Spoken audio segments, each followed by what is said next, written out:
శ్రీ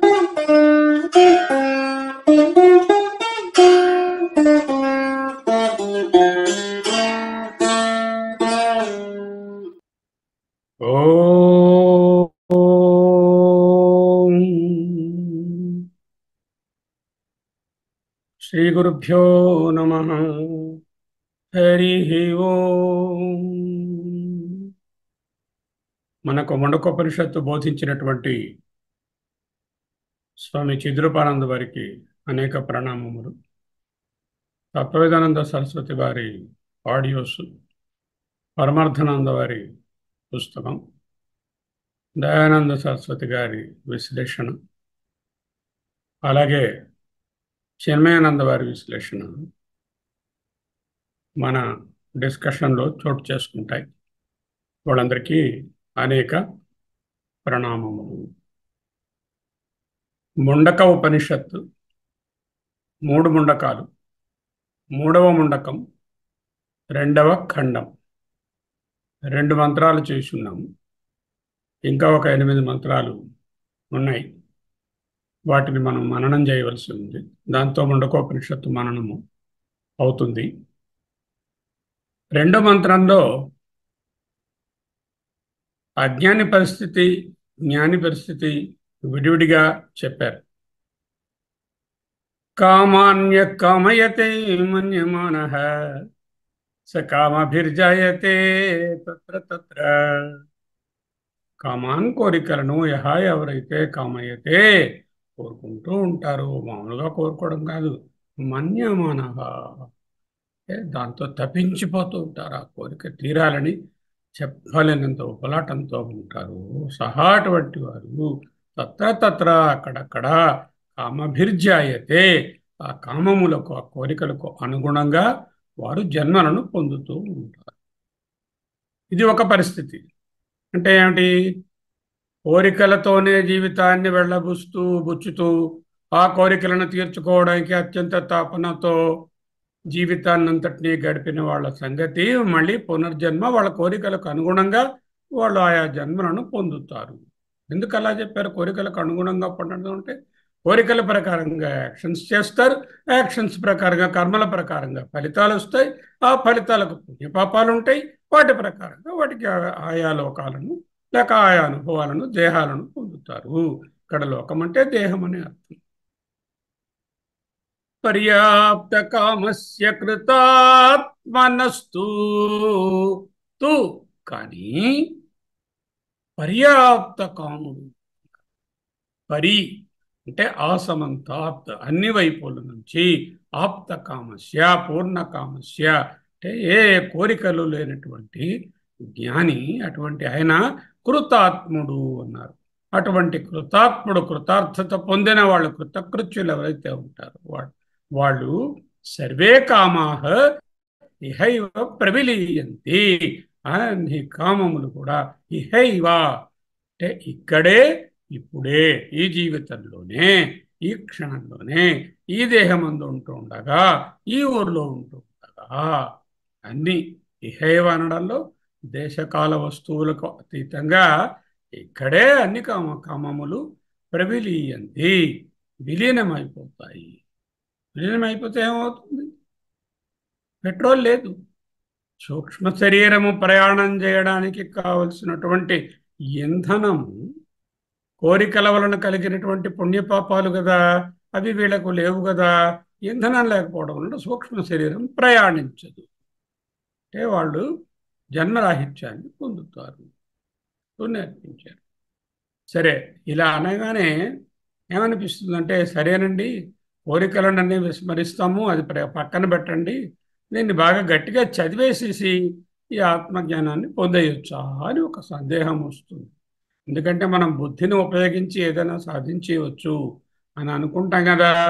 దానిని కాంట్రడిక్ట్ చేస్తోంది శృతి. నయమాత్మా ప్రవచనేన లభ్యః న మేధయా న బహునా శ్రుతేన ఏమైవైష వృణుతే తేన లభ్యః తస్యైష ఆత్మా వివృణుతే తను స్వం.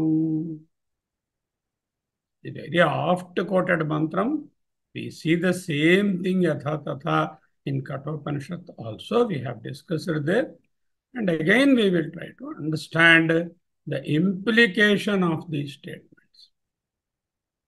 అయితే ఆత్మ మరి ఎలా లభిస్తుందండి అంటే ఇలా మాత్రం లభించదయ్యా అంటూ మొదటి పాదంలో చెప్పారు. నాయమాత్మ ప్రవచన లభ్య నా మేధయ నా బహునాసు. రెండవ పాదంలో ఏమై వైష వృణుతే తేన లభ్య తస్యేషాత్మ వివృణుతే తను. ఇది కాదు. ఓకే, ఇప్పుడు ఒకసారి వివరించుకుందాం.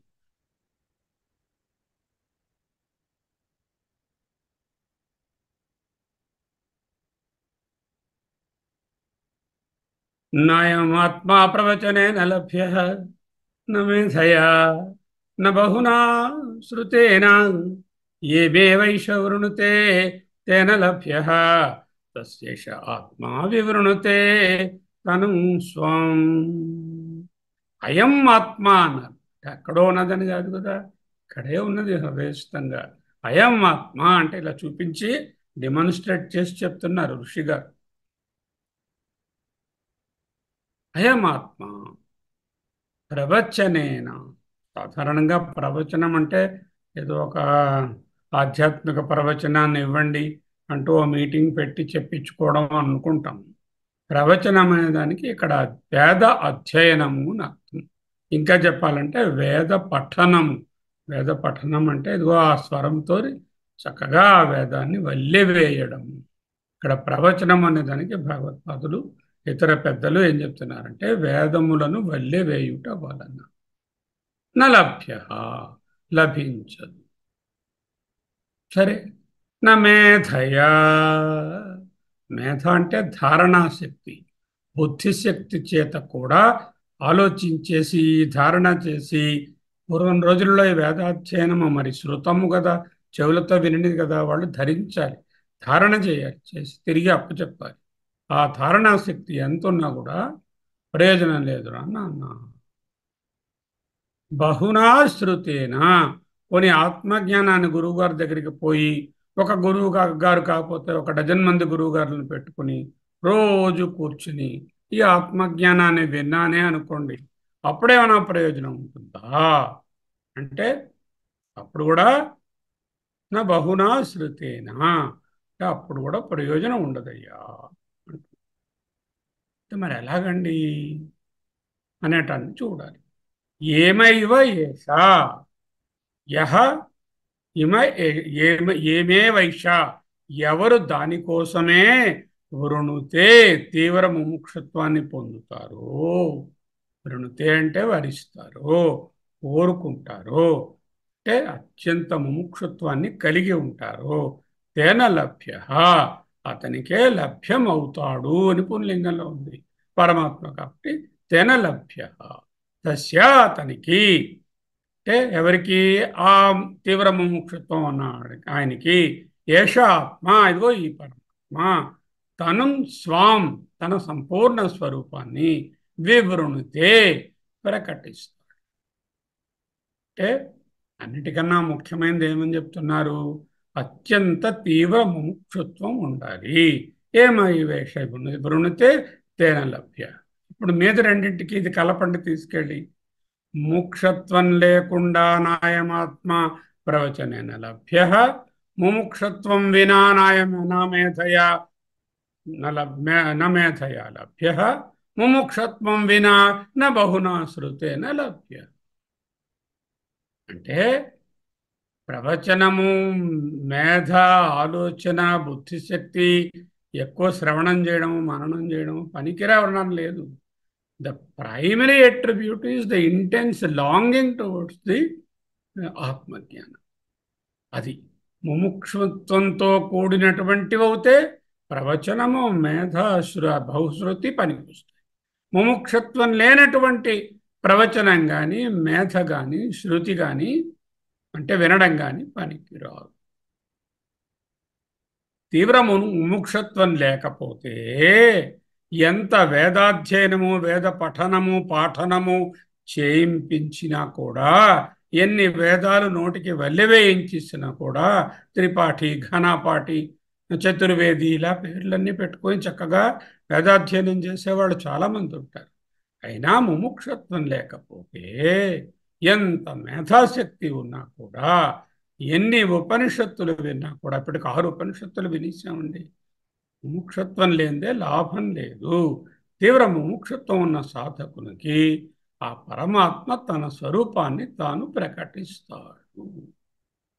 ఒక్క అక్షరం కూడా తేడా లేకుండా ఇదే మంత్రము కేనోపనిషత్తులో నాయమాత్మ ప్రవచనేన లభ్య న మేధయ న బహునా శృతేన ఏమైవేష వృణుతే తేన లభ్య అంటూ 1:2:23 కఠం మొదటి వలిలో 2వ ఖండంలో 23వ మంత్రంగా కనిపిస్తుంది. 2వ మంత్రం ఏం చెప్పింది? ఎవరికైతే కోరికలు దట్టంగా ఉండి వాటినే పర్సూ చేస్తూ ఉంటారో వాళ్ళు ఆ కోరికలకు తగినట్టుగా జన్మలను పొందుతారు, అంటే సంసారానికి పునరావృత్తికి కారణం చెప్పింది. 2వ లైన్లో ఎవరైతే ఆత్మజ్ఞానాన్ని పొందుతారో, పూర్తిగా పర్యాప్త కాములు కృతాత్ములు అయిపోతారు, వాళ్లకు ఆ కోరికలు అక్కడే తీరిపోతాయి. హైవ అన్ని కోరికలు ప్రవిలీయంతే, సర్వాన్ కామాన్ ప్రవిలీయంతే. కాబట్టి మోక్షాన్ని వస్తుంది. 2 మార్గాలు చెప్పింది. సంసారం అంటే ఏమిటి? నిరంతర ప్రయాణం. నిరంతర ప్రయాణంలో ఏమిటి ఉంటుంది? జననం ఉంటుంది, మరణం ఉంటుంది. జననము మరణము, జననము మరణము అనే వలయమే ఆ నిరంతర ప్రయాణం. దానికి కారణం ఏమిటి? కామము, కోరిక అని తెలిసింది ఉపనిషత్తు. తీరని కోరిక ఉంటే ఆ కోరిక అనేటటువంటి పెట్రోల్ని పోసుకొని సూక్ష్మ శరీరం ప్రయాణం చేసి ఆ కోరికను బట్టి వేరు జన్మలను అనుభవాలను పొందుతారు అంటూ తెలుస్తుంది. సరే, మోక్ష మార్గం అంటే ఏమిటి? కామ అభావన అంటే కోరికలు లేకపోవడం. జ్ఞానికి కోరికలు లేకపోవే కాబట్టి కారణ శరీరము సూక్ష్మ శరీరము ప్రపంచంలో కలిసిపోతాయి. కారణ ప్రపంచంలో సమష్టి సూక్ష్మ శరీరం. చూడండి, ఒక దృష్టాంతము. ఒక ఐస్బర్గ్ ఉందండి. ఐస్బర్గ్ అంటే తెలుసు కదా, అది పెద్ద ఓడని కూడా, టైటానిక్ షిప్ దానికే పోయి సింక్ అయిపోయింది కదా. ఈ ఐస్బర్గ్ ఎంత బలమైనదంటే ఒక పెద్ద షిప్ను కూడా రెక్ చేసేయగలదు. ఏమిటి? ఘనీభవించినటువంటి ఐస్. అదే సూర్యకాంతిలో ఐస్బర్గ్ కరిగిపోయింది అనుకోండి, అప్పుడు ఏం చేయగలదు? ఏమీ చేయలేదు. అదేవిధంగా కోరికలు అనేటటువంటివి పూర్తిగా కరిగిపోతే వాటికి బలం పోతుంది. బలం లేకపోవడం వల్ల వేరే శరీరాన్ని పొందే అవసరం కానీ అవకాశం కానీ ఉండదు, ప్రయాణం ఉండదు. అంటే జ్ఞాని అనేటటువంటి ఆయనకు జీవాత్మ అనేటటువంటి ఐస్బర్గ్ కరిగిపోయి జ్ఞానాగ్ని అనేటటువంటి వేడిలో కరిగిపోవడం వలన అక్కడ పరమాత్మ అనే సముద్రంలో కరిగిపోతుంది. సో కామ కోరికలే పునర్జన్మ, కామ అభావ మోక్షం. అది ముందు మంత్రంలో చెప్పేశారు. ఇప్పుడైతే ఎలాగండి ఈ కోరికలు లేకుండా ఉండాలంటే ఎలాగా? కోరికలు వద్దని చెప్పారు, ఇప్పుడు కోరిక ఉండాలి అంట. ఏమిటా కోరిక ఉండాలట? ఇది కోరిక అనబడదు, కానీ ఈ కోరిక మట్టుకు నీకు తప్పకుండా ఉండాలి. ఏమిటా కోరిక? ఏమైవో వృణుతే, ఎవరైతే తీవ్రంగా మోక్షాన్ని కోరుకుంటారో దాన్ని సాధిస్తే ఆ కోరికను కోరుకోవడమే కాకుండా ఆ ముముక్షత్వంతో పాటు సాధన చతుష్టయం ఉంచుకుని సమాజ షట్క సంపత్తి పెట్టుకుని చక్కగా మోక్షాన్ని కానీ సాధించగలిగితే, ఆ సాధన చేస్తే పరమాత్మ మీద తీరని వ్యామోహం అని చెప్పొచ్చు. వ్యామోహం, పరమాత్మ మీద కోరిక ఉంటే తక్కిన కోరికలన్నీ పరద్రోలుతాయి. గీతలో ఏవానర్థ ఉదపానే సర్వతః సంప్లుతోదకే తావాన్ సర్వేషు వేదేషు బ్రాహ్మణస్య విజానతః అంటారు. 2వ అధ్యాయం 46లో. చుట్టూ నీరుందనుకోండి మన చుట్టూ, అప్పుడు ఎవరైనా నుయ్యి తవ్వి నీళ్ల కోసం ప్రయత్నం చేస్తారా? చేయరు కదా. అంటే ఎప్పుడైతే తనకు కావలసినటువంటి ఆత్మజ్ఞానమే తన దగ్గర ఉందో దానితోనే పరిపూర్ణం అయిపోయి ఉన్నాడు, పూర్ణకాముడు అయిపోయినాడు, అప్పుడు ఇతర కోరికలతో సంబంధం లేదు అని చెప్పడమే ఈ శ్లోకంతో. సరే, అయితే కోరికలు లేకుండా ఉండడానికి ఏం చేయాలండి అన్నారు. ఓ పని చేయండి, కోరికలు లేకుండా ఉండడానికి కోరండి. దేన్ని కోరండి? పరమాత్మనే కోరండి అంటూ సందేశాన్ని ఇస్తోంది ఉపనిషత్తు. నాయమాత్మ ప్రవచనైన లభ్య. ప్రవచనం అంటే మామూలుగా ఓ ప్రసంగం, ఓ మీటింగు, ఓ ఆధ్యాత్మికమైనటువంటి డిస్కషను, దాన్ని ప్రసంగం అంటాం.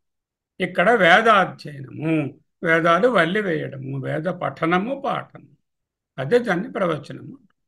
నమేధయా అంటే జ్ఞాపక శక్తి అధికంగా ఉండడం వలన వల్లి వేసినవన్నీ చదివినవన్నీ ధారణలో పెట్టుకున్నంత మాత్రాన ఆత్మజ్ఞానము కలుగదు. బహునా శృతేనా, పదే పదే శ్రవణం చేసినా కూడా పనికిరాదు అని ఉందండి. అయమాత్మ ప్రవచనం లభ్య మేధయ బహునా శృతేన. వీటన్నిటికీ కూడా ఒక నిబంధన కలుపుకోవాలి. ఏమిటది? తీవ్ర ముముక్షుత్వము, ఇంటెన్స్ లాంగింగ్ ఫర్ ఆత్మజ్ఞాన అనేటటువంటిది లేకపోతే ఎంత వేదాధ్యయనం చేసినా, ఎంత ధారణ శక్తి ఉన్నా, ఎన్ని ఉపనిషత్తులు విన్నా ఆత్మలభ్యం కాదు. దానివల్ల ఏంటవుతుంది? జ్ఞానం పెంపొందుతుంది. అంటే చాలా థియరిటికల్ నాలెడ్జ్ వస్తుంది, పాండిత్యం రావచ్చు, కానీ ఆత్మజ్ఞానం రాదు. సరియైన గురువుగారిని ఎన్నుకొని శాస్త్రాల మీద, గురువు మీద శ్రద్ధ ఉంటే శ్రవణ మరణ నిత్యాసలను కొనసాగిస్తూ క్షమాది షట్క సంపత్తిని కలిగి ఉండి తీవ్ర ముముక్షత్వంతో ఉంటే ఆత్మజ్ఞానం తెలుస్తుంది. అప్పుడు ఈ ప్రవచనాలు, ఈ మేధ, తరువాత ఈ బహుశ్రుతము అనేకంగా శ్రవణం చేయడం చాలా ఉపయోగపడతాయి అనే పాజిటివ్ సెన్స్లోనే తీసుకోవాలి. నాయమాత్మ ప్రవచనం లభ్య నుంచి ఆధ్యాత్మిక ప్రవచనాల ప్రసంగాలు వినకండి, అలాగే మీరేమి జ్ఞాపకం పెట్టుకోక్కర్లేదు, అలాగే మీరేమో ఏ విధంగా శ్రవణం చేసినా ప్రయోజనం లేదు, ఉపనిషత్తు వినడాన్ని నుంచి మానేయండి అనే అర్థము, పెడార్థాన్ని తీయకూడదు. న కర్మణా న ప్రజయా ధనేన త్యాగేనైకే అమృతత్వ మనసు మహానారాయణ ఉపనిషత్తులో రాబోతుంది. అంటే ఈ ముముక్షుత్వం ఎంత తీవ్రంగా ఉండాలి అంటే పరమార్థానంద గారు చెప్తారు, మనం కొన్నాళ్ళు తిండి నీరు లేకుండా ఆల్మోస్ట్ డైయింగ్ స్టేట్లో ఎవరైనా ఉన్నారనుకోండి, అంటే 15 రోజులు బట్టి ఏం తినడానికి దొరకలేదు, నీళ్లు కూడా ఉన్నాయా లేదా అని డౌట్గా ఉంది, ఇంకా చనిపోతాడేమో అన్నట్టుగా ఉంది. అప్పుడు ఆయన దగ్గర బాగా డబ్బు ఉంది, భోజనం అయితే తినలేదు, నీరైతే తాగలేదు, కానీ ₹1,00,00,000 ఉన్నాయి, లేకపోతే బోల్డన్ నగలు ఉన్నాయి ఆవిడ దగ్గర. అమ్మా, మీకు నీరు ఆహారం ఇస్తాను, మీ దగ్గర ఉన్న ₹1,00,00,000 ఇచ్చిస్తారా అని అడిగారు అనుకోండి, ఇస్తారా? ఇచ్చిరా. అప్పుడు ఏమిటి? బ్రతకడమే ముందు ముఖ్యం. అంటే ఆ ఆహారము నీరు ఎంత విలువైనవంటే అదేవిధంగా ఇక్కడ కూడా తీవ్ర ముముక్షుత్వం అంటే మోక్షం కావాలి అనే కోరిక ఉంటే ఎటువంటి కోరికైనా నాకు వద్దు అనేటటువంటి స్థితిలో ఉండడం జరుగుతుంది. అన్నిటినీ త్యాగం చేయగలగాలి. అంటే అవసరమైతే వాటిని వదిలిపెట్టడానికి కూడా సిద్ధంగా ఉండాలి. ఫిజికల్గా వదిలిపెట్టమనటం లేదు, భావనామాత్రంగా మనసులో వైరాగ్యం ఉండాలి. ముముక్షుత్వం పెంచుకుంటే ఈ శ్రవణ మనన నిధిధ్యాసలు, ఈ మేధ, ఈ ప్రవచనము, ఇవన్నీ బాగా పనిచేస్తాయి. ఇది మొదటి 2 లైన్స్. తర్వాత 2 లైన్స్ కొంచెం 2 విధాలుగా ఇంటర్ప్రిట్ చేయవచ్చు. ఏమైవేష వృణుతే తేన లభ్య అంటే పరమాత్మ సాధకుడికే లభ్యమవుతాడు. ఏమైవ ఏష వృణుతే, ఏష అంటే ఈ పరమాత్మను వృణుతే కోరుకుంటాడు, తేనా వానికే లభ్య లభిస్తుంది. తస్వైష ఆత్మ వివృణుతే తనుంశ. సో ఆ పరమాత్మ అటువంటి సాధకుడికి తన సంపూర్ణ స్వరూపాన్ని ప్రకటిస్తాడు. పరమాత్మ ఎవరిని ఎన్నుకుంటే వాళ్ళకి లభ్యమవుతాడు. అంటే పరమాత్మకి పక్షపాతం ఉన్నట్లా? మరి ఎవరిని ఎన్నుకుంటే వాళ్ళకే లభ్యమవుతాడు అంటే ఇది టూ వే ప్రాసెస్. పరమాత్మని ఎన్నుకోవడానికి నిబంధన ఏమిటి? ఎవరు పరమాత్మని ఎన్నుకుంటారో ఆ పరమాత్మని ఎన్నుకున్న వారనే పరమాత్మ ఎన్నుకుంటున్నాడు. పరమాత్మ మనను ఎన్నుకోవాలి అంటే ఎవరు పరమాత్మని ఎన్నుకుంటే వాళ్ళని పరమాత్మ ఎన్నుకుంటాడు. అంటే మళ్ళీ బాధ్యత ఎవరు వచ్చింది? ఎవరి మీద వచ్చింది? ఇదిగో ఈ సాధకుడి మీదే వచ్చింది. పరమాత్మని ఎన్నుకోవడం అంటే ఏమిటి? ఎలక్షన్లో ఓటు వేయడమా? కాదు కదా. తీవ్ర ముముక్షుత్వాన్ని కలిగి ఉండడం. అందుకే ఆయన ముందు చెప్పారు కదా, సాధన చతుష్టయంలో వివేకము, వైరాగ్యము, సాధన షట్క సంపత్తి, ముముక్షుత్వం ఇతి స్ఫుటం అంటూ వివేక చూడమణిలో గట్టిగా నొక్కి చెప్పారు. మరి గీత చెప్పిందిగా, సమోహం సర్వభూతేషు నమే ద్వేష్యో అస్తి న ప్రియ. నాకు ప్రియుడు లేడు, ద్వేషి లేడు. అహం నేను సర్వభూతేషు సమః, అన్ని భూతములందు సమత్వాన్ని కలిగి ఉన్నాను. అంచేతయ నేను పలానా వాడిని కోరుకోవడం అంటూ భగవంతుడికి ఉంటుందా? ఉండదు కదా. ఎవరు భగవంతుని కోరుకుంటే వాళ్ళనే పరమాత్మ వరిస్తుంది అనడంలో బాధ్యత సాధకుని మీదనే ఉన్నది. పరమాత్మునికి అందరూ సమానమే. మనం ఏం చేస్తాం? అయ్యా మా ఇంట్లో స్థానం లేదు, బెడ్రూమ్ విశాలంగా కట్టుకున్నాను, హాల్ ఇంకా విశాలంగా కట్టుకున్నాను, ఆ మెట్ల కింద చిన్న ప్లేస్ ఉంది, అక్కడ నేను కూర్చోబెడతాను, ఎప్పుడో వినాయక చవితి నాడో సరస్వతి పూజ నాడో నీకు నమస్కారం పెడతాను అంటే వీలవుతుందా? పరమాత్మకు అత్యున్నత స్థానాన్ని జీవితంలో ఇవ్వాలి. మిగతా ఇచ్చలనని పక్కన పెట్టి మోక్షేచ్ఛని జ్ఞానేచ్ఛగా మార్చుకోగలగడమే పెద్ద స్టెప్. అర్జునుడు ఏం చేశారు? ఈ నేర్చుకోవాలనే తపనతో పరమాత్మను శిష్యస్తేయం శాతి మాం త్వం ప్రపన్నం అంటూ వేడుకున్నాడు. అంటే అంతటి ముముక్షుత్వం ఉంటే ఆత్మజ్ఞానం లభిస్తుంది. అథాతో బ్రహ్మ జిజ్ఞాస అంటూ బ్రహ్మసూత్రాలను మొదటిది వస్తుంది. అథాతో అటు తరువాత ఎటు తరువాత ఇదిగో శాసన చతుష్టయ సంపత్తి కలిగి తీవ్రము క్షుత్వం ఉన్న తరువాత బ్రహ్మ జిజ్ఞాస, బ్రహ్మను గురించి తెలుసుకోవాలి, బ్రహ్మను గురించి విమర్శ చేయాలి. సాధకుడు పరమాత్మని ఎన్నుకుంటే పరమాత్మ అతన్ని ఎన్నుకుంటాడు అంటుంది శాస్త్రం. ఇక్కడ చూడండి, సాధకుడు నది అనుకోండి, పరమాత్మ సముద్రం అనుకోండి. నది వెళ్ళి సముద్రంలో కలిసినా నది తాలూకా ఐడెంటిటీ ఉండదు, విలీనమై. పోనీ సముద్రమే 2 అడుగులు ముందుకు వచ్చి నదిని ఆహ్వానించినా అప్పుడు అంతే అవుతుంది. అంటే పరమాత్మ దిగి వచ్చి నన్ను కరుణిస్తాడు, నన్ను తనలో చేర్చుకుంటాడు అనడం ద్వైతం.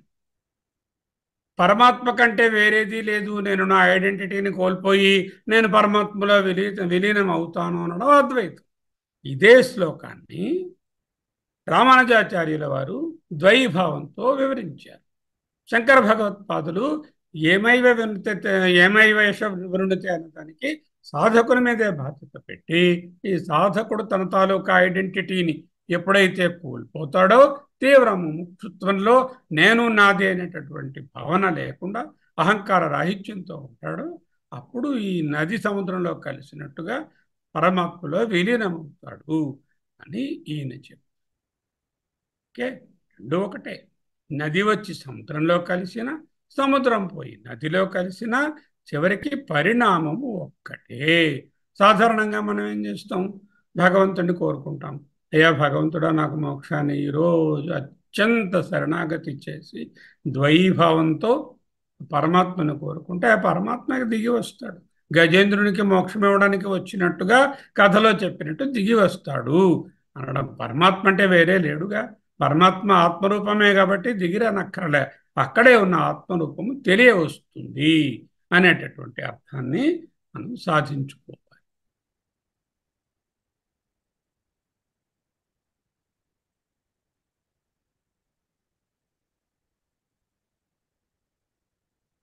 ఓకే, ఇంకా భాష్యం ఒకసారి చూద్దాం. పోనీ ఆయన మా గురువుగారు మనకి ఏం చెప్పారో దాన్ని కూడా ఒకసారి చూద్దాం.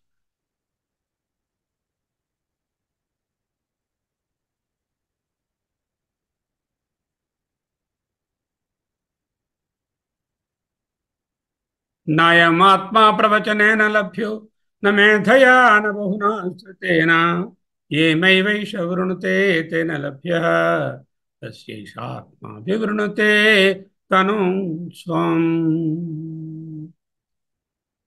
అయం ఆత్మ, నాయమాత్మ అని ఉంది కదా, నా అయం ఆత్మ, నా విడ తీసుకోవాలి. అయమాత్మ నా ప్రవచనేన లభ్య అని నా అక్కడికి పట్టుకెళ్ళాలి. ప్రవచనేన లభ్య అనే దాని ముందు నా చేర్చుకోవాలి. అయమాత్మ నా ప్రవచనేన లభ్య. యహ అంటే ఈ అయమాత్మ వ్యాఖ్యాతో యస్య లాభః, వ్యాఖ్యాతః యస్య లాభః పరః పురుషార్థో నా అసౌ వేదశాస్త్రాధ్యయన బాహుల్యేన ప్రవచనేన లభ్య. ప్రవచనం అంటే ఏం రాశారు? అసౌ ఆత్మ, ఇగో ఈ ఆత్మ, అయమాత్మ, ఈ ఆత్మ, ఈ పైన చెప్పినటువంటి ఆత్మ, దానిని పొందడానికి పరమ పురుషార్థము, ఏదైతే పరమ పురుషార్థము, ఏ ఆత్మ అయితే వ్యాఖ్యానించబడినదో, యస్య లాభ పరః పురుషార్థ, ఏ లాభమైతే పరపురుషార్థము, అసౌ అటువంటి ఈ ఆత్మ వేదశాస్త్ర అధ్యయన బాహుళ్యేన, వేదములను శాస్త్రములను అధికముగా అధ్యయనము చేయుట అనేటటువంటి ప్రవచనం ద్వారా నలభ్య పొందబడదు. అయం ఆత్మ అంటే ద ఆత్మ which we are discussing till now in this Upanishad, and yasya labha is the parapurusha, attaining which or experiencing which is the highest sort of situation you would like to be in. That is the Parama Purushartha compared to other three Purusharthas. Asau, అటువంటి ఆత్మ వేదశాస్త్ర అధ్యయన బాహుళ్యేన, వేదశాస్త్రాది అధ్యయనము అధికంగా చేయడం వలన, అంటే ప్రవచనేన న లభ్య. తథా అదే విధముగా న మేధయా, మేధ అంటే గ్రంథ అర్థ ధారణ శక్త్య, అంటే అర్థం తెలియకుండా ధారణ చేస్తే అదేం ప్రయోజనం లేదు. గ్రంథాన్ని అర్థం చేసుకుని జ్ఞాపకం పెట్టుకుని ఇలా అనేసరికల్లా ఏ ఉపనిషత్తునే కోట్ చేసేస్తున్నాడండి ఆయన. ఇంకా అడగక్కర్లే, చెప్తే చాలుగా అలా ఉపనిషత్తు ఏ ఉపనిషత్తు తెప్పించి ధారణ శక్తి చాలా ఉంది, కానీ ముముక్షుత్వం లేదు. అంటే ముముక్షుత్వం వినా నా మేధయా గ్రంథాల ధారణ శక్త్యా నా బహునా శృతేనాపి, బహునా శృతేన అంటే భూయస అంటే పలుమార్లు, శ్రవణేన ఇది, భూయస అంటే అధికమైనటువంటి శ్రవణము చేసినా కూడా పొందబడేది కాదు. కెనతర్హి లభ్య, అయితే మరి ఆత్మ దొరకదా? మరి ఏ విధంగా పొందదగినది అంటే ఇది ఉచ్యతే, అది చెప్పబడుతుంది. దానికి జవాబు చెప్తున్నా. యం ఏవ పరమాత్మానం, యం అనే దానికి ఏమర్థం చేశారు ఈయన? పరమాత్మ అని అర్థం చేశారు. యం అంటే ఏ పరమాత్మను, ద్వితీయ విభక్తి, యం ఏ పరమాత్మను, ఏవా అంటే మాత్రమే, ఏష అనదానికి ఏమర్థం చేశారు? ఇగో ఈ జిజ్ఞాసు, ఈ ముముక్షు, విద్వాన్, వృణుతే ప్రాప్తం ఇచ్చతి, కావాలని కోరుకుంటాడు, తేనా అటువంటి వరణేనా, తేనా అంటే ఆ వృణుతే అనే దాని వలన, ఆ వరణము వలన, ఏష అంటే ఎం పరమాత్మ ఏదనమో అదే పరమాత్మ లభ్య లభిస్తుంది, నా అన్యన సాధనాంతరేణ, ఇతర సాధనముల చేత పొందబడేది కాదు. ఎందువలన? ఎందుకు ఇతర సాధనాలు పనిచేయటం లేదు? అది ఆబ్జెక్ట్ కాదు కాబట్టి, నిత్యలబ్ధ స్వభావాత్, అది స్వరూపమే అయి ఉండటం వలన. సో గురుగారు నాయమాత్మ ప్రవచన లభ్య అన్నారు, నా మేధయ అన్నారు, నా బహునా శృతేన అన్నారు. మనకు ఉపాయం ఏమిటండి? ఏం లేదురా నాన్న, ఇంటెన్స్గా you have a longing for the atma. దేని గురించి? ఏవ పరమాత్మానం యశ విద్వాన్ వృణుతే ప్రాప్తం ఇచ్చతే తేనా తద్వరణేన యశ పరమాత్మ, ఇగో ఈ పరమాత్మ లభ్య లభిస్తుంది, నాణ్యన సాధనాంతరేణ. You don't require many other things. Of course you can have satya, brahmacharya, samyajnana and all those things you have to have. సహకారి సాధనాలు, కొంచెం కర్మలు, ఉపాసనలు, చిత్తశుద్ధి, ప్రవచనాలు వినడం, శ్రవణాలు చేయడం, మననం చేయడం కావాలి. అయితే ప్రైమరీ రిక్విజిట్ ఏంటంటే ముముక్షుత్వం. ముముక్షుత్వం అంటే ఏమిటి? నాకు ఆత్మ తప్ప మరి ఏది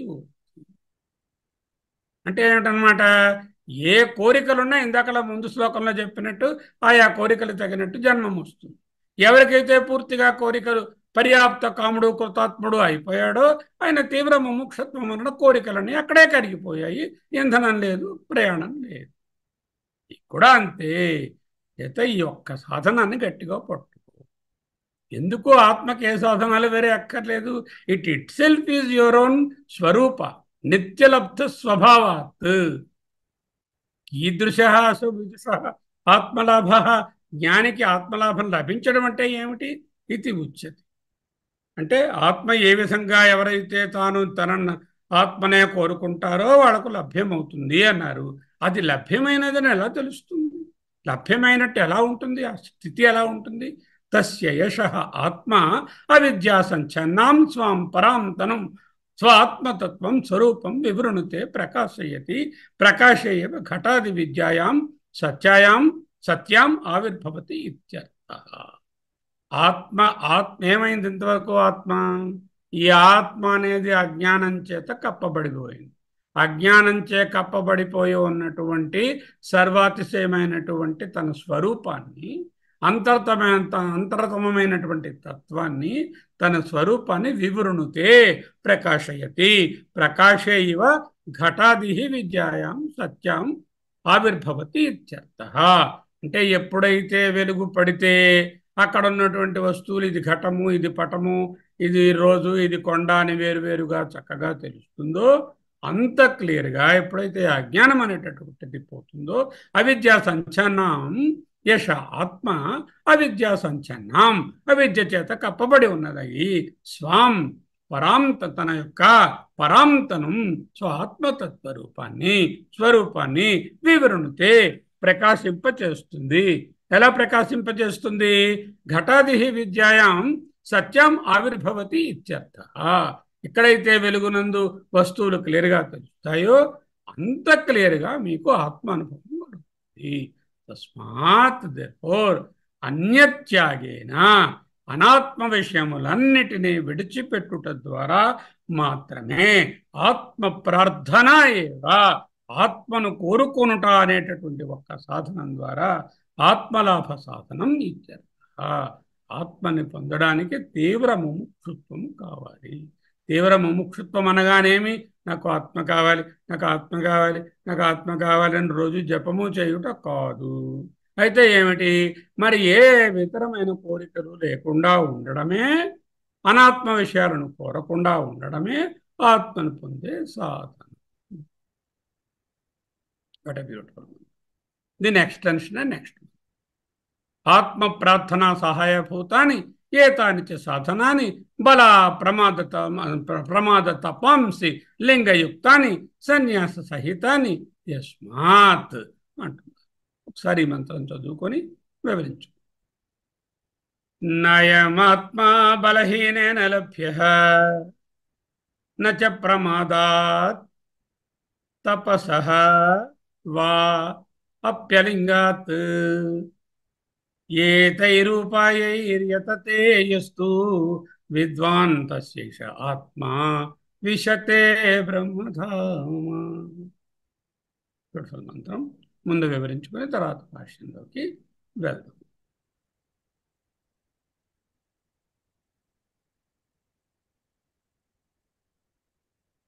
నయమాత్మా బలహీనేన లభ్యః. జ్ఞాపకం పెట్టుకోండి ఈ వర్డ్స్. ఇందాక ఏం చెప్పారు? ప్రవచనేన నలభ్యః, మేధయా నలభ్యః, బహునా శ్రుతేన నలభ్యః, ముముక్షత్వేన ఏవ లభ్యః. ముముక్షత్వం అంటే ఏమిటి? పూర్ణ కామత్వము, నిష్కామత్వము, కోరికల నుండి దూరంగా ఉండడం. ఇక్కడ ఏం చెప్తున్నారు? బలహీనైన నలభ్య. అయం ఆత్మ, ఈ ఆత్మ నా బలహీనైన లభ్య. బలహీనత వలన బలహీనైన అంటే బలహీనునికి నలభ్య. నచ ప్రమాదాత్, ఎవరైతే ప్రమాదమునందుంటారో, ప్రమాదం అంటే ఏమిటో చెప్పుకోవాలి. నా తపసోవా అప్యలింగాత్. 4 చెప్పారు. మూడు కూడా అనుకోవచ్చు. ఏతైరుపాయైర్ యతతే, ఈ ఉపాయంతో ఎవరైతే ఎస్తు విద్వాన్ యతతే తస్యైష, అంటే ఆత్మ, అతడే తస్యేష, అతడే ఆత్మ విశతే బ్రహ్మధామ.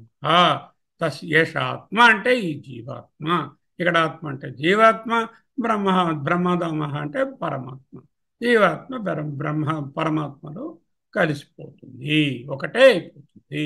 జీవ బ్రహ్మ ఏకత్వం వస్తుంది. ముందు చెప్పారుగా, అవాంతర వాక్యాలు, మహావాక్యాలు. అవాంతర వాక్యాలు ఏం చేస్తాయి? ఆ త్వం పదార్థాన్ని, ఈ తత్పదార్థాన్ని విచారిస్తాయి. మహావాక్యం ఏం చేస్తుంది? ఈ రెండిటి తాలూకా ఐక్యాన్ని చెప్తుంది. ఇటువంటి దానిని మహావాక్యము అంటున్నారు. ఇక్కడ కూడా అదే చెప్తున్నారు. ఆత్మ బలహీనుడైన వానికి, జాగ్రత్త లేనివానికి, వైరాగ్యం లేనివానికి, జ్ఞానం పొందని వానికి దొరకదు. ఈ నాలుగు ఉన్న వివేకికి జీవాత్మ పరమాత్మతో లయమవుతుంది. జీవ బ్రహ్మ ఏకత్వం సాధ్యపడు.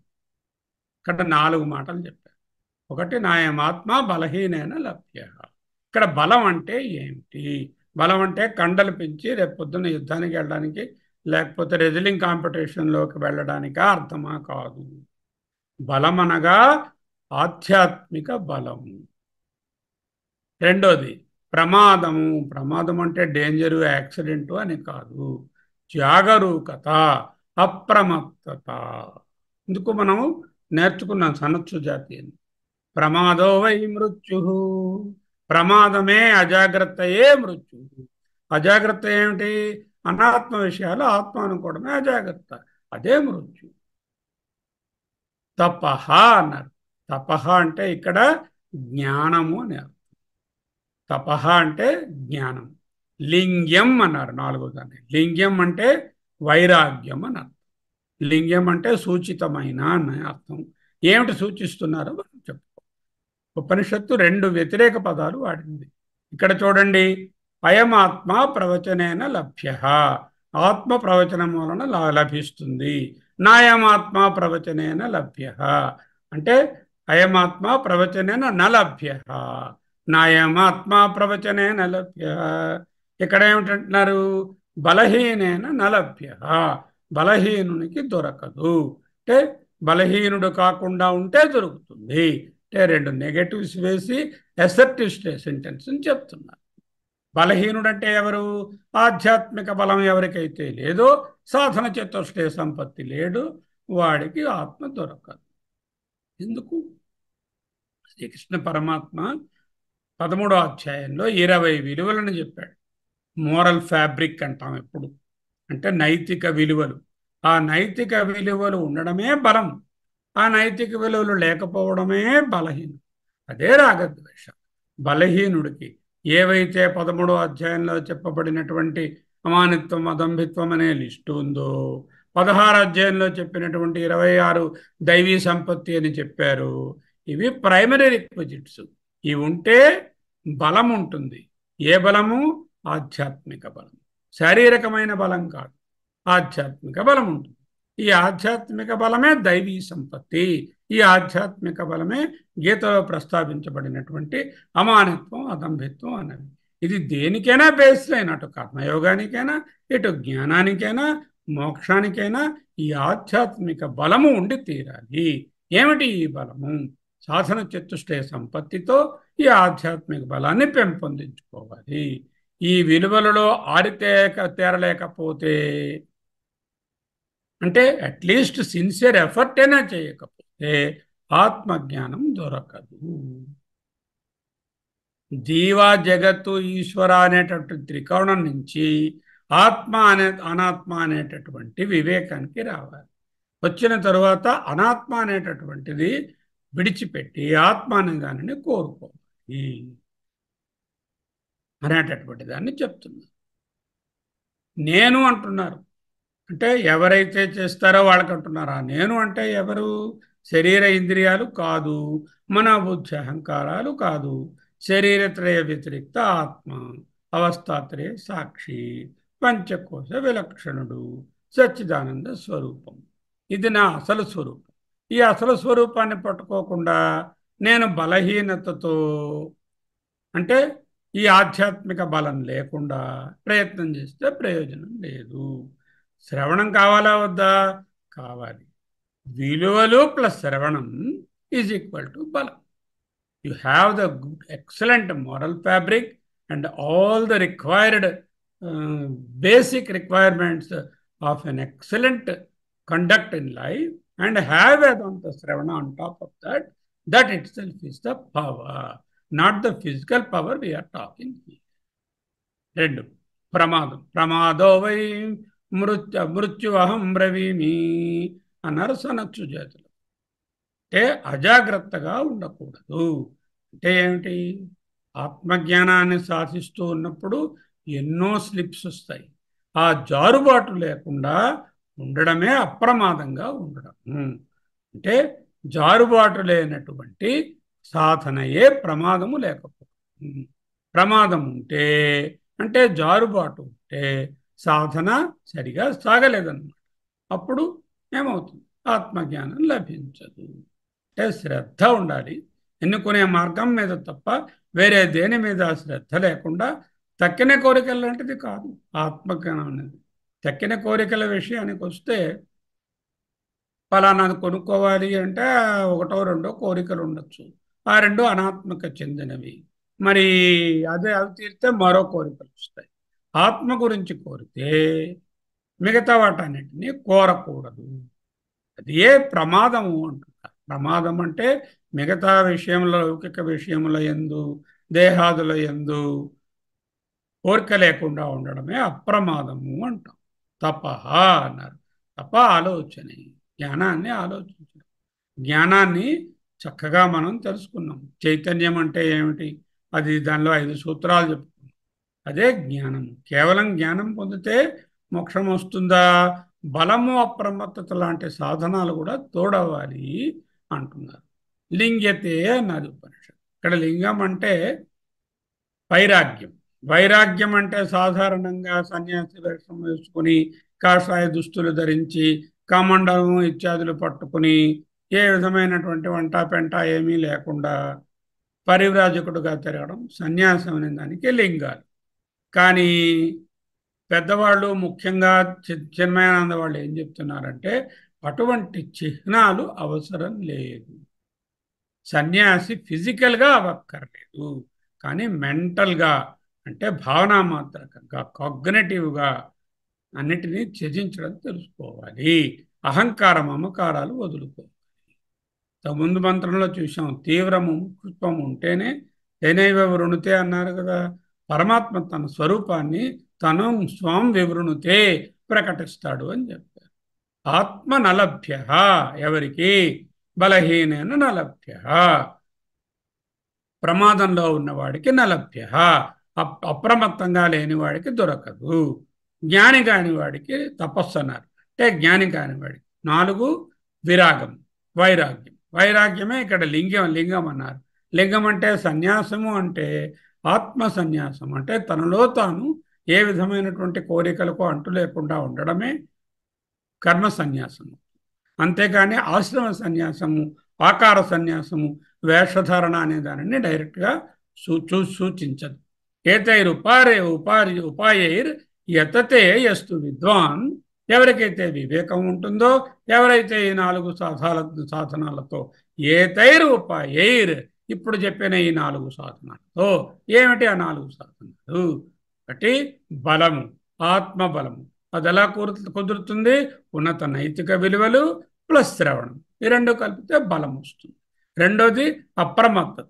అటువంటి శ్రవణం చేసినప్పటికీ జారుబాటు లేకుండా ఉండడం అప్రమత్తం. మూడవది జీవబ్రహ్మ ఏకత్వాన్ని సాధించాలి అనేటటువంటి జ్ఞానము, దానికి సంబంధించినటువంటి వైరాగ్యం. ఏతైరుపాయైర్ యతతే యస్తు విద్వాన్, ఎవరికైతే ఈ వివేకం ఉండి ఎవరైతే ఈ 4 సాధనాలతో ప్రయత్నం చేస్తారో అతనికి లభిస్తుంది. తస్యైష ఆత్మ విశతే బ్రహ్మధామ, తస్యేష, అటువంటి వారికి ఏష ఆత్మ, ఇగో ఈ జీవాత్మ, విశతే బ్రహ్మధామ, పరమాత్మతో ఏకం. ఎవరికైతే వివేకం ఉందో, ఎవరికైతే 4 సాధనాలు చెప్పినటువంటివి అంటే ఏమిటి, ఆధ్యాత్మిక బలము, అప్రమాదత, జ్ఞానము, వైరాగ్యము కలిగి ఉంటారో అతని యొక్క జీవాత్మ అంటే జీవభావం పోయి, ఎందుకంటే అతనిలో ఉన్నటువంటి 2 అంశాలు ఉన్నాయి కదా, ఒకటి వస్తుభావము అనాత్మభావము, రెండవది జ్ఞానభావము లేక ఆత్మభావము. ఈ వస్తుభావం పోతే ఈ జ్ఞానభావం పరమాత్మయే కదా, పరమాత్మలో లయమవుతుంది. దీనిని వాచ్యార్థంగా తీసుకోకూడదు. ఓహో జీవాత్మ ఇక్కడ ఉన్నది, ఇవన్నీ చేస్తే జీవాత్మ ఇక్కడి నుంచి ట్రావెల్ చేసి టికెట్ కొనుక్కుని పరమాత్మ సప్త సముద్రాల అవతల లేకపోతే 7 కొండల మీదన ఉన్నాడు, అక్కడికి వెళ్ళి చేరుకుంటుంది, పరమాత్మతో వెళ్ళి కలిసిపోతుంది అని అనుకోక వాచ్యార్థం తీసుకోకూడదు. జీవాత్మ ప్రయాణించి వెళ్ళి పరమాత్మలో లయం చెందుతుంది అనే అర్థం కాదు.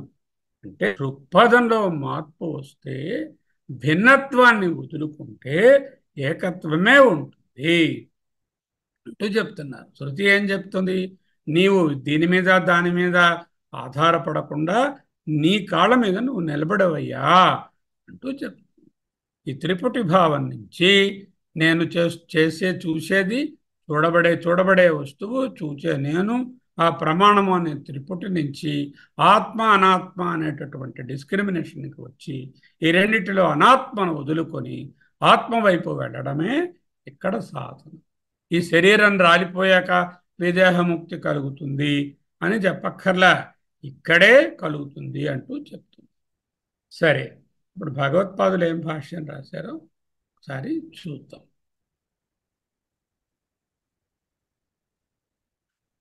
నయమాత్మా బలహీనేన లభ్యః నచ ప్రమాదో తపసా అప్యలింగాత్ ఏతైరుపాయైర్యతతే యస్తు విద్వాన్ తశేష ఆత్మా విశతే బ్రహ్మధామ. అయం ఆత్మ, ఇదిగో ఇప్పుడు మనం డిస్కస్ చేస్తున్నటువంటి ఆత్మ, ఈ ఆత్మ బలహీనేన బలప్రహీనేన. What is బలప్రహీణ? ఆత్మ యందరి శ్రవణాదులు నిష్ఠ లేనివాడు. ఆత్మనిష్టాజనిత వీర్యహీనేన, ఆత్మనిష్ట ఎందువలన, ఆత్మనిష్ట ఉండడం వలన కలిగినటువంటి శక్తి వీర్యం ఏదైతే ఉందో అది లేనివాడని బలహీన. ఆత్మనిష్ట అంటే ఏమిటి? సాధన. ఆత్మనిష్టలో ఉండాలంటే సాధన సంపత్తి కలిగిన అని అర్థం. బలహీనేన అంటే సాధన సంపత్తి లేనివానికి. సాధన సంపత్తి ప్లస్ శ్రవణం ఈజ్ ఈక్వల్ టు బలం. నలభ్య, పొందబడేది కాదు. నాపి లౌకిక పుత్ర పశుత్వాది విషయ సంగ నిమిత్తాత్ ప్రమాదాత్. ప్రమాదము అంటే ఏం చెప్పారు? అనాత్మ విషయములలో జారుబాటు కలదు. ఏమిటి నాకు ఉన్నటువంటి నార్మల్ అనాత్మ విషయాలు? సంతానము, ఇదిగో నా డబ్బు, దశకము, అక్కడ పశు సంపద ఆ రోజులలో, ఈ రోజులలో బ్యాంకు బ్యాలెన్స్లు, ఇళ్ళు, వాకడు, ధనము. లౌకిక పుత్ర పశు ఆది విషయ సంగ నిమిత్తమే ప్రమాదం. అంటే లౌకికమైనటువంటి పుత్రేషణ, విత్తేషణ, లోకేషణ అంటామే, సంతానము, భార్యాబిడ్డలు, ఇల్లు, వాకళ్ళు, కర్మమకారాలు, నాది కాదు, తర్వాత ఏమో పశు సంపదలు, ధనము, ఎత్తి ప్రతిష్టలు, ఆది అంటే నీ ఇష్టం ఎన్నైనా అందులో పెట్టుకోండి. విషయ అంటే ఏదైతే అనుభవంలోకి వస్తుందో అది విషయం కదా. అటువంటి విషయాలతో సంగ నిమిత్తం, సంగము కలిగి ఉండడమే ప్రమాదం. సంగం అనే కారణంగా ఏర్పడినటువంటిదే జారుబాటు. ఆ ప్రమాదం ఉంటే నలభ్య తపసోవా అపి అలింగాత్, లింగరహిత. తపహ అంటే అత్ర, ఈ సందర్భమందు, అత్ర, తత్ర, కుత్ర. తత్ర అంటే అక్కడ, అత్ర అంటే ఇక్కడ, కుత్ర అంటే ఎక్కడ. అత్ర అంటే ఈ సందర్భంలో, ఇక్కడ. తపహ ఈజ్ ఈక్వల్ టు జ్ఞానం. వాట్ జ్ఞానం? ఆత్మానాత్మ వివేకమే జ్ఞానం. అది లింగం అన్నారు. లింగం అంటే సన్యాస అన్నారు భగవత్పాద. అంటే సర్వమును సమ్యక్ న్యాస సన్యాస. ఎవడు సన్యాసి? అనాశ్రిత కర్మఫల కార్యం కర్మ కరోతి యః. అనాశ్రిత కర్మఫల కార్యం కర్మ కరోతి యః. ఎవరైతే ఆ కర్మఫలములను ఆశించకుండా తన తాలూకా చేయవలసినటువంటి పనులను మినిమలిస్టిక్గా చేస్తూ లోకంలో అన్నిట్లోనూ దూరిపోయి ఈ బహుత్వం లేకుండా ఉంటాడో వాడే సన్యాసి. అనాశ్రిత కర్మఫల కార్యం కర్మ కరోతి సహ సన్యాసి సయోగి. అతడే సన్యాసి, అతడే యోగి. ననిరగ్నిర్ నచాక్రియ. నా నిరగ్నిర్ అంటే నిరగ్ని అంటే అగ్ని లేకుండా ఉండడం, అంటే అగ్ని కార్యం లేదు అంటే ఏ హోమాలు యజ్ఞాలు ధర్మాలు కర్మలు ఏం చేయటంలా, వండుకొని కూడా తినటం లేదు, ఆఖరి కాఫీ పెట్టుకోవడం కూడా నిప్పు వెలిగించు, ఎవరైనా ఇస్తే తాగుతున్నాడు లేకపోతే లేదు అనేటటువంటి సన్యాసి కాదండి. నా నిరగ్నిర్ నచ అక్రియ, not the one who renounced all activity. సన్యాసి ఏం చేస్తారు? వాళ్ళు సర్వసంగ పరిత్యాగులు అన్నిటినీ విడనాడతారు. అటువంటి వాళ్ళు సన్యాసం కాదయ్యా. అనాశ్రిత కర్మఫల కార్యం కర్మ కరోతి యః సహా అతడే సన్యాసి సహయోగి నా నిరగ్నిర్ నచాక్రియ. గీతలో 6వ అధ్యాయంలో మొదటి శ్లోకం అనుకుంటాను. సో ఇక్కడ సన్యాస లింగం అనేటటువంటి సూచన అండి. లింగము అంటే సంకేతం. శివలింగము అంటే ఏమిటి? అది చూడగానే శివపరబ్రహ్మం మనసులోకి రావాలి. అంతేగాని లింగానికి పరిచయం చేసేవండి, లింగానికి కొబ్బరికాయ కొట్టేవండి, దాని మీద నీళ్లు పంపేవండి, నీళ్లతో పాటు పాలు పంపేవండి, దాని మీద తేనె పంపేవండి, దాని మీద ఊరు జల్లేవండి. Okay, all these are rituals with the take in no where. This only mean that you are worshipping through this linga, this sanketa, that almighty or the parabrahma. లింగ్యతే ఇది లింగం. ఏదైతే సూచిస్తుందో అది లింగం. పుంలింగం, స్త్రీలింగం అన్నారు. అంటే ద వెరీ ఫ్యాక్ట్ అతను చూడగానే ఇతను పురుషుడు, ఇది ఈమె స్త్రీ అనే సూచన కలిగేదని లింగం. అలాగే ఇక్కడ దేనికి లింగము? వేదాంతంలో లింగము అంటే లింగ సన్యాసం. లింగం అంటే రినౌన్సియేషన్కి ఒక సూచన. ఎటువంటి రెనౌన్సియేషను? 2 రకాలు. ఇదిగో మనం ఇప్పుడు చిదురపానంద లాంటి వారిని చూసాము. అటువంటిది ఒక టైప్ ఆఫ్ రెనౌన్సియేషను, అది ఆశ్రమ సన్యాసం. రెండవది ఏమిటి? ఎవరైనా మనలో ఎవరైనా సరే గృహస్థులుగా ఉంటూ ఏ విధమైనటువంటి సంఘము లేకుండా పుత్రపౌత్ర బంధుమిత్రాదుల యందు, తర్వాత ధనధాన్యాదుల యందు, సంపదల యందు అహంకార మమకారాలు, నేను నాది అనే భావం లేకుండా నిర్లిప్తంగా పద్మపత్రం ఇవాంభస అన్నట్టుగా ఉంటే వాళ్ళు ఇంట్లో ఉండి అందరితో కలిసి ఉంటున్నప్పటికీ కూడా వాళ్ళు సన్యాసులే. అటువంటి వాళ్ళని కూడా సన్యాసులు అని చెప్పవచ్చు. 2 పనికి వస్తాయి. అంటే భగవత్పాదుల వారు one tone he always prefers the sannyasa, the real sort of the sannyasa in the real sense. Whereas the other acharyas whom we are reading, they suggest you not only you don't have to renounce everything and run away from your responsibilities, perform the responsibilities without attachment. That itself is sannyasa. ఎంతోమంది సన్యాస వేషాల్లో చూస్తున్నటువంటి జంతుభావాలు ఉన్న వాళ్ళని చూస్తున్నాం కదా. వేషధారణలో ఏమున్నది? వేషధారణ ఉన్నంత మాత్రాన వాళ్ళు ఆ మానసికంగా సన్యాసాన్ని అవలంబిస్తున్నారనేది ఈ కాలంలో ముఖ్యంగా గ్యారంటీ చేయలేము కదా. ఓకే, ఇంకా ఏం చెప్తున్నారు? సన్యాసరహితాత్ జ్ఞానాత్, దట్ ఈజ్ మోస్ట్ ఇంపార్టెంట్. సర్వసంగ పరిత్యాగము చేయని పాండిత్యము వలన లభించేది కాదు. తపః అంటే జ్ఞానం అన్నారు. ఆ జ్ఞానం ఎటువంటి జ్ఞానం అయి ఉండాలి? సర్వసంగ పరిత్యాగంతో కూడినటువంటి జ్ఞానమే అయి ఉండాలి. కానీ సర్వసంగ పరిత్యాగంతో కూడిన జ్ఞానం అంటే ఏమిటి? ముముక్షత్వం కలిగినటువంటి జ్ఞానం. ముముక్షత్వం కలిగినటువంటి జ్ఞానం అంటే ఏమిటి? కోరికలు లేనటువంటి స్థితి. అదే సర్వసంగ పరిత్యాగమైన జ్ఞానం. అందుకే నాయమాత్మ ప్రవచనేన లభ్య నా మేధయ నా బహునా శృతేన అని చెప్పి నాయమాత్మ బలహీనైన లభ్య నా ప్రమాదో నా తపస్స నా లింగా అంటూ 4.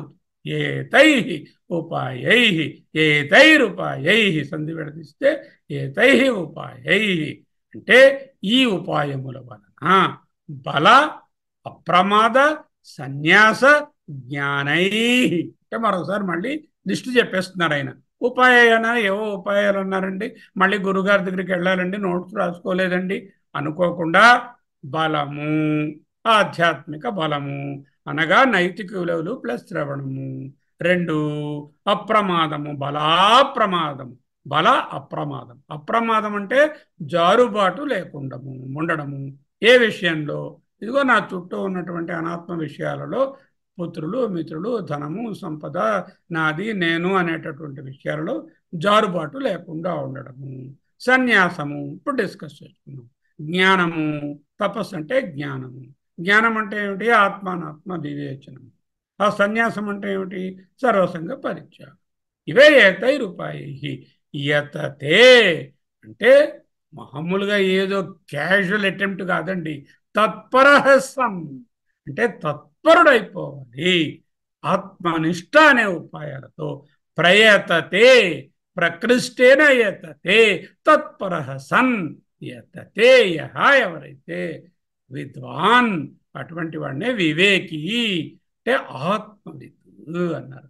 తస్య అటువంటి విదుషునకు, అటువంటి ఆత్మజ్ఞానికి ఏషః ఆత్మ ఇదిగో ఆయన యొక్క జీవాత్మ విశతే సంప్రవిశతి, సమ్యక్ ప్రవిశతి. విశతి అంటేనే చాలు, అంటే దానిలో కలిసిపోతుంది. ప్రవిశతి ప్రకృష్టేన విశతి, సంప్రవిశతి సంప్రకృష్టేన విశతి, సమ్యక్ ప్రకృష్టేన విశతి. అంటే సకల పరిచ్ఛేదములు లేనటువంటి బ్రహ్మధామ, బ్రహ్మం అనేటటువంటి పదముతో ప్రవేశించును. ఏకమును అంటే ప్రయాణం చేసి టికెట్ కొనుక్కొని వెళ్తాడని కాదు, ఎందుకంటే అది అక్కడే ఉంది కాబట్టి వేరే ప్రయాణం అక్కరలేదు. కథం బ్రహ్మ విశతే అది చెప్తుంది. నెక్స్ట్ దాంట్లో కథం ఏ విధంగా విశతే ప్రవేశించును అంటే టికెట్ కొనాలా, వెళ్ళాలా, దానికి ఏదైనా రిజర్వేషన్ పెట్టుకోవాలా, ట్రావెల్ ఏజెంట్లను కలవాలా, లేకపోతే చనిపోవాలా, ఫస్ట్ చనిపోయిన తర్వాత కలుస్తానా, అవేం అక్కర్లేదండి అంటూ వచ్చే మంత్రంలో చెప్పబోతుంది. So summary of these two mantras is very evident. What is this? Let us read those two mantras now. So we will now close the bhashyam and open the two mantras. And then we will all try to read the mantras along with the others also. So I will allow others to open and then we can read it. Okay.